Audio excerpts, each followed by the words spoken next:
오늘 우리에게 주시는 하나님의 말씀은 창세기 23장입니다. 23장 1절에서 20절 말씀입니다. 창세기 23장 전체 말씀을 저와 여러분들이 한 절씩 교독하도록 하겠습니다. 사라가 127세를 살았으니 이것이 곧 사라가 누린 횟수라.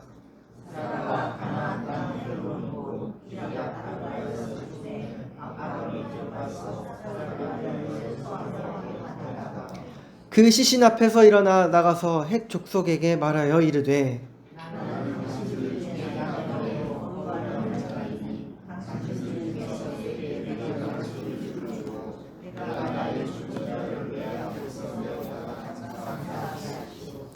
헷 족속이 아브라함에게 대답하여 이르되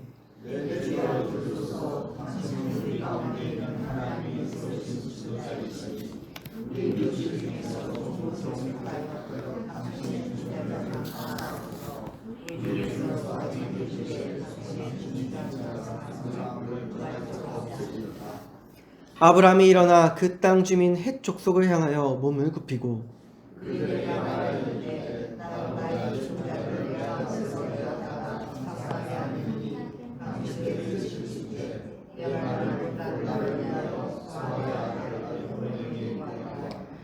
그가 그의 반머리에 있는 그의 막벨라 굴을 내게 주도록 하되 충분한 대가를 받고 그 굴을 내게 주어 당신들 중에서 매장할 소유지가 되게 하기를 원하노라 하매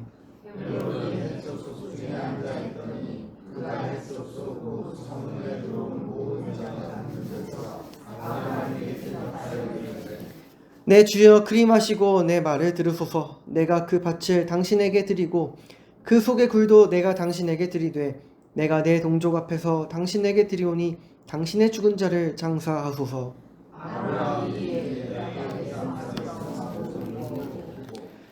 그 땅의 백성이 듣는 데서 에브론에게 말하여 이르되 당신이 합당히 여기면 청하건대 내 말을 들으시오.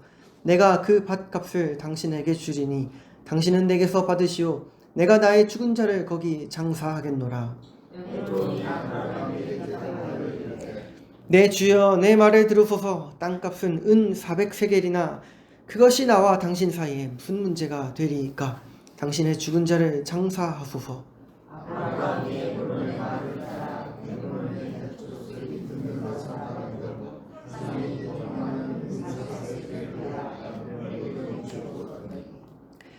마므레 앞 막벨라에 있는 에브론의 밭 곧 그 밭과 거기에 속한 굴과 그 밭과 그 주위에 둘린 모든 나무가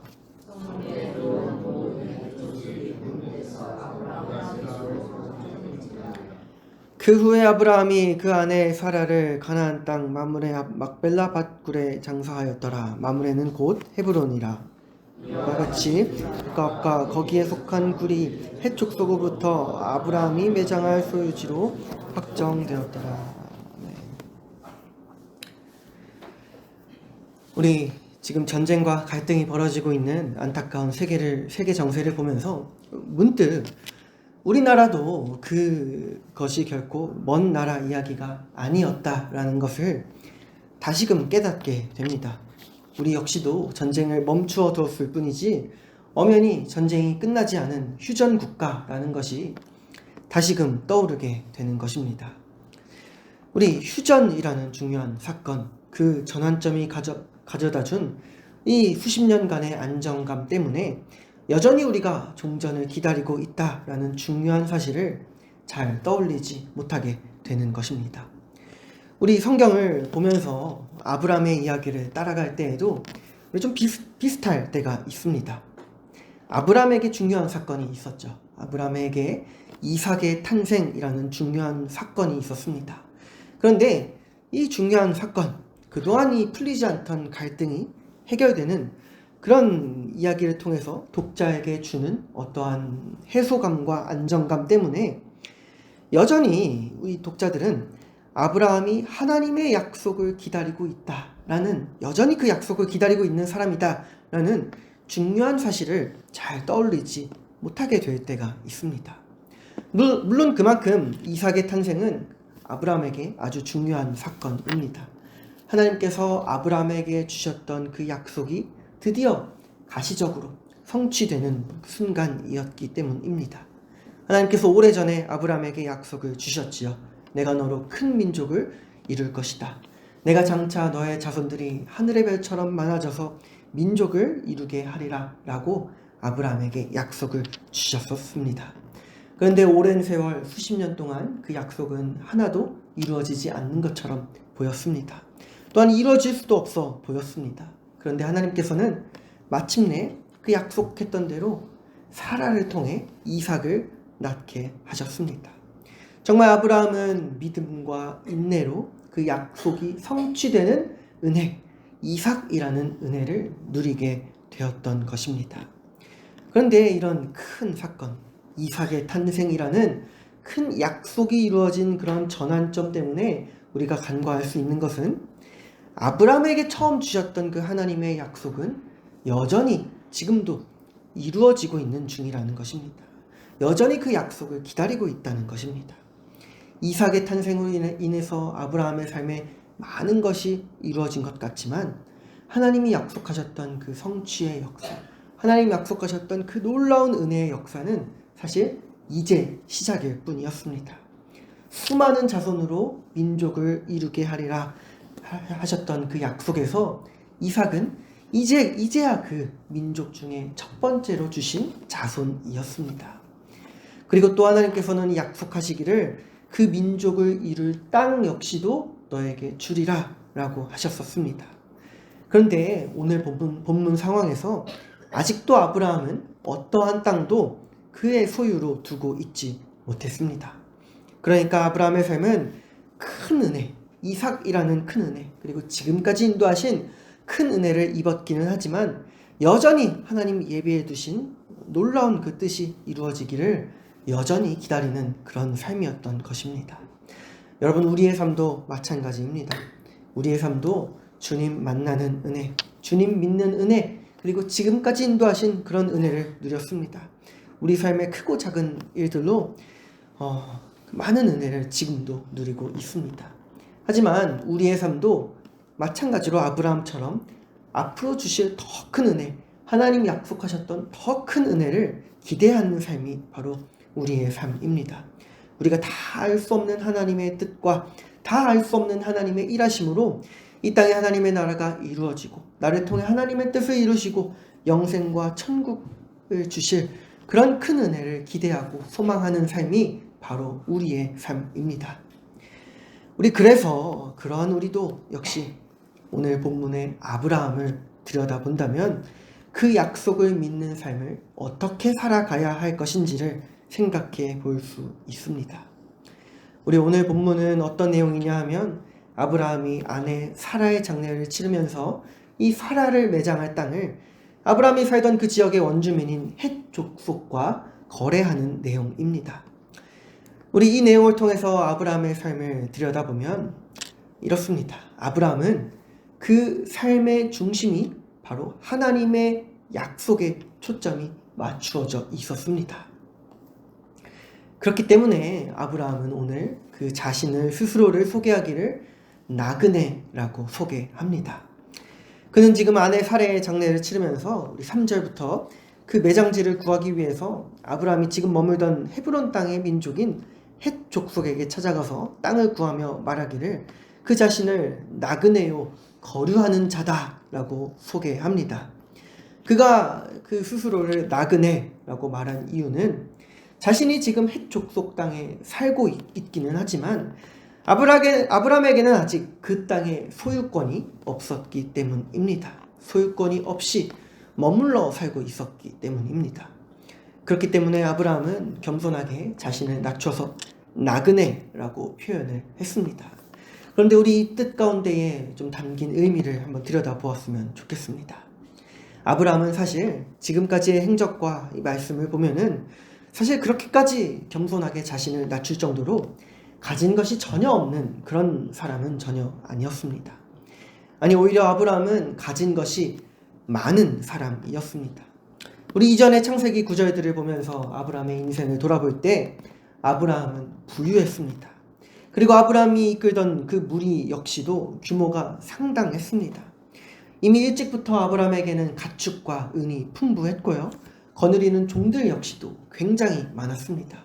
우리가 종이라고 하면 흔히 생각하는 그런 일반적인 말단 종부터 이 가문을 관리하고 재산을 맡길 수 있는 그런 관리자급의 종까지 다양한 계층의 종까지 있을 정도였고요. 그러한 거느렸던 종들 중에서 무려 수백 명은 군사적으로 훈련된 장정이어서 아브라함이 이들을 이끌고 전쟁에 참여할 그런 군사적인 능력까지도 갖추고 있는 그런 정도였습니다. 그런 아브라함은 심지어는 가나안 땅에 이런 정치, 정세에도 관여할 수준의 능력이 있었습니다. 아브라함은 가나안 땅의 왕들이 치렀던 전쟁에 참여하기도 했고요. 또 어떤 왕들에게는 극진하게 대접받으며 축복을 받고 선물을 받기도 했습니다. 그래서 오늘도 6절에서 아브라함과 대면한 헷 족속 사람들이 아브라함을 높이며 표현하기를 당신은 지도자다라고 표현하고 있습니다. 그러니까 아브라함은 지금 상당한 재산과 가축 그리고 종들과 병력까지 거느리고 이동하는 이 가나안 일대에서 유력하고 영향력 있는 대규모 유복 그룹의 수장이었던 것입니다. 그래서 아브라함은 사실 누가 봐도 가진 것이 많은 사람이었고 남 부러워할 것 없는 위치에서 떵떵거리면서 스스로를 지키고 안주하여 살아갈 수 있는 그런 사람이었습니다. 하지만 아브라함은 그런 가진 것이 많은 자신의 삶의 가치를 그런 부유함과 강함에 두지 않았습니다. 아브라함은 그 삶의 가치를, 그 삶의 중심을 많은 것들을 가지고 있음에도 불구하고 여전히 하나님 주신 약속에 두고 있었습니다. 그렇기에 그는 지금 가진 물질적인 복과 이 능력에 안주하거나 그것을 의지하거나 그것을 취하지 않았습니다. 아브라함에게 그것들은 결코 자신의 삶에 누릴 최종적이고 완전한 복이 아니었습니다. 그는 여전히 하나님의 약속을 향해 갈망하며 나아가는 사람이었습니다. 내가 얼마나 부와 능력을 이루었냐가 아니라 하나님의 뜻이 얼마나 이루어졌느냐가 그 자신의 삶의 기준이었습니다. 그래서 아브라함은 자신을 나그네라고 고백합니다. 물질과 능력에 안주하는 성공자요 안락한 대부호가 아니라 아직도 이루어지지 않고 장차 이루어질 것이 하늘의 별처럼 많은 그 하나님의 뜻과 약속을 찾아 헤매는 나그네로 자신을 정의했던 것입니다. 우리도 이처럼 우리 삶의 중심을 하나님의 뜻과 약속에 두기를 원합니다. 우리도 살아갈 때에 하나님께서 이 세상을 누리기 위한 물질과 재물도 분명히 주십니다. 또한 더 나아가서 이 세상에서의 성공과도 같은 세상의 것을 통해서도 우리에게 분명히 복을 주시기도 합니다. 하지만 그러한 복에 감사하면서도 중요한 것은 그것에 취하거나 그것에 안주하지 않고 그것을 하나님의 뜻을 향해 나아가는 길에 주신 어떠한 선물로 여기면서 여전히 하나님이 약속하셨고 분명히 이루실 하나님의 뜻과 나라를 기대하며 나아가는 나그네의 삶을 살아가기를 원합니다. 그 하나님의 뜻과 약속을 중심에 둘 때에 그 주신 세상의 것들을 더 온전하게 누릴 수 있습니다. 또한 하나님의 뜻과 약속이 중심이 될 때에 반대로 그러한 세상의 것이 나에게 없더라도 혹은 그 세상의 것이 나에게서 떨어져 나가고 없어져 가더라도 요동하지 아니하며 평안하고 만족을 누릴 수가 있습니다. 우리 아브라함은 바로 그러한 믿음으로 살아갔습니다. 실로 그 삶의 방향을 하나님께로 맞추면서 하나님을 경외하고 그 뜻과 약속을 바라보면서 하나님을 사랑했던 것입니다. 그런데 오늘 또한 나눌 것은 이러한 아브라함의 삶의 태도는 단지 하나님을 향해서만 드러나지 않았습니다. 오늘 우리가 말씀을 통해서 또한 볼 수 있는 것은 아브라함은 하나님에게만 그 사랑을 드러내고 하나님을 존중했던 것이 아니라 사람을 향해서도 마찬가지로 존중을 드러냈다는 것입니다. 또한 그 자신 역시도 하나님을 믿는 자로서 인정받고 존경받는 삶을 살았습니다. 오늘 아브라함과 헷 족속의 짤막한 거래 자리에서도 그것이 참 잘 드러나고 있습니다. 아브라함이 매장지를 구하기 위해 만난 이 자리에서 아브라함이 겸손한 태도로 그들을 존중했을 뿐만 아니라 헷 족속 역시도 아브라함을 굉장히 존중하며 대합니다. 오늘 본문을 한번 차근차근 읽어보신다면 이 서로가 서로를 얼마나 존중하는지를 알 수 있습니다. 우리 6절만 한번 살펴보자면 해족속이 대화를 시작하면서 가장 먼저 아브라함을 존중하는 이유를 이야기하기를 이렇게 이야기합니다. 아브라함, 당신은 하나님이 세우신 지도자이시니 라고 이야기합니다. 우리 이렇다라는 것은 아브라함은 정말 이방인들이 보기에도 하나님의 관계가 온전한 사람이었다는 것입니다. 사람들과의 관계 역시도 존경받고 신뢰받을 만한 훌륭한 지도자였던 것입니다. 그렇기 때문에 헷족속이 아브라함을 존중하는 태도는 계속해서 드러납니다. 아브라함에게 이렇게 이야기합니다. 어떤 땅이든지 우리가 내어줄 터이니 우리가 가진 묘실들 중에서 가장 좋은 곳을 고르십시오라고 허락합니다. 그리고 더 나아가서 아브라함이 정중하게 이 에브론의 소유에 있는 막벨라 굴을 특정해서 그에 대한 거래를 요청하자 마침 그 자리에 있던 에브론은 내가 기꺼이 그 땅을 당신에게 무상으로 내어주겠노라 라고 고백합니다. 하지만 아브라함은 그 호의를 정중하게 거절하면서 정당한 값을, 아주 상당한 값을 지불하고 막벨라 굴을 구매하게 됩니다. 이처럼 아브라함은 헷족속을 존중하며 그 자신 역시도 존중받고 신뢰받을 만한 그러한 삶을 살았습니다. 그리고 그 관계를 이룰 때에도 정직하고 정당한 방법과 수단으로 교류하며 이루어 갔습니다. 하나님 주신 그 놀라운 부와 은혜를 하나님의 뜻을 위해 온전하게 사용했던 것입니다. 우리의 삶 역시도 그러해야 할 것입니다. 우리도 사람들과의 관계에서 믿는 사람은 물론이요, 믿지 않는 사람들과의 관계 속에서도 이러한 삶을 살아야 할 것입니다. 정직하고 선하게 살아가면서 또 존경과 존중을 받고 신뢰를 받으면서 우리 역시도 상대를 존중하고 존경하는 그런 삶을 살기를 원합니다. 또한 더 나아가서 무엇보다도 다른 이들로부터 나와 하나님의 관계를 인정받는 그러한 삶을 살아가기를 원합니다.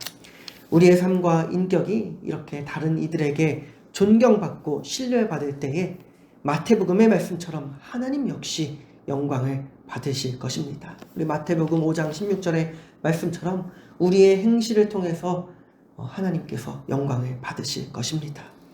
이처럼 아브라함은 자신과 하나님과의 관계가 온전했을 뿐만 아니라 자신과 사람들과의 관계 역시도 온전했던 사람입니다.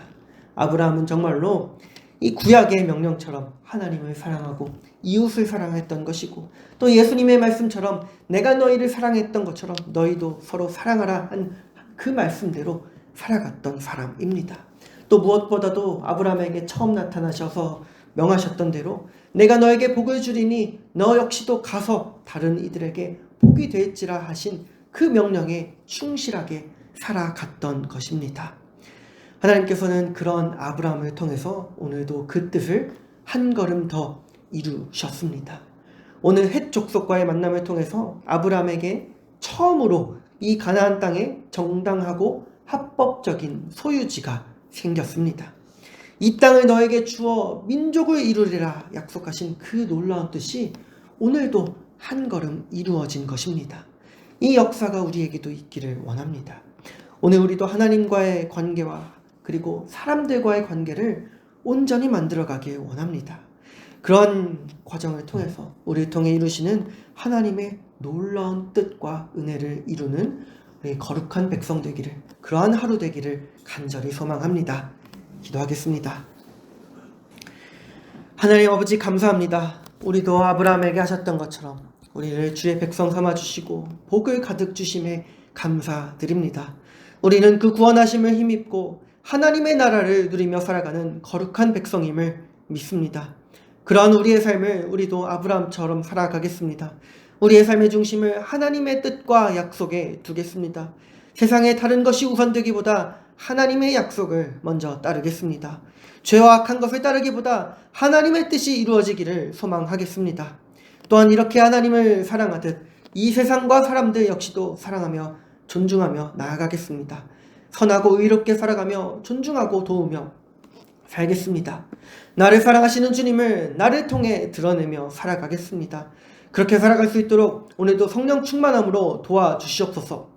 오늘도 우리의 입술과 행실을 지켜주시며 우리의 입술과 우리 삶의 일들을 통해서 하나님께 영광을 돌리며 하나님을 드러내는 거룩한 백성 될 수 있도록 인도하여 주시옵소서. 그로 말미암아 오늘도 우리의 삶을 통해 하나님의 뜻이 이루어지는 그 놀라운 역사를 경험하게 하여 주시옵소서. 그러한 삶을 위해서 많은 기도 제목을 품고 있습니다. 그 기도 제목 모두 주님 알고 계신 줄 믿습니다. 주님 들어주시옵고 주님의 뜻대로 그 모든 것 형통하게 하여 주시옵소서. 이 모든 말씀 우리 주 예수 그리스도의 이름으로 간절히 기도드립니다.